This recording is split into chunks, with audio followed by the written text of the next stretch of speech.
അധ്യായം 7. അങ്ങനെ രാജാവും ഹാമാനും എസ്തേർ രാജ്ഞിയോട് കൂടെ വിരുന്നു കഴിപ്പാൻ ചെന്നു. 2-ാം ദിവസം വീഞ്ഞു വിരുന്നിന്റെ സമയത്ത് രാജാവ് എസ്തേറിനോട്, എസ്തേർ രാജ്ഞിയെ, നിന്റെ അപേക്ഷ എന്ത്? അത് നിനക്ക് ലഭിക്കും. നിന്റെ ആഗ്രഹമെന്ത്? രാജ്യത്തിൽ പാതിയോളമായാലും അത് നിവർത്തിച്ചു തരാം എന്ന് പറഞ്ഞു.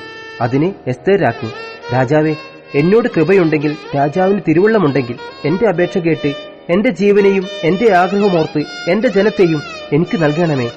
ഞങ്ങളെ നശിപ്പിച്ച് കൊന്നുമുടിക്കേണ്ടതിന് എന്നെയും എന്റെ ജനത്തിനെയും വിറ്റുകളഞ്ഞിരിക്കുന്നുവല്ലോ.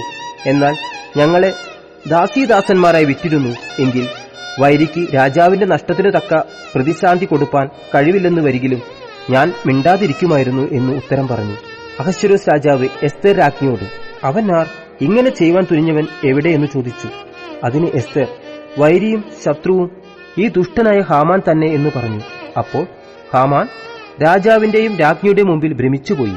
രാജാവ് ക്രോധത്തോടെ വീഞ്ഞു വിരുന്ന് വിട്ട് എഴുന്നേറ്റ് ഉദ്യാനത്തിലേക്ക് പോയി. എന്നാൽ രാജാവ് തനിക്ക് അനർത്ഥം നിശ്ചയിച്ചു എന്ന് കണ്ടിട്ട് ഹാമാൻ തന്റെ ജീവരക്ഷയ്ക്കായി എസ്തേർ രാജ്ഞിയോട് അപേക്ഷിപ്പാൻ നിന്നു.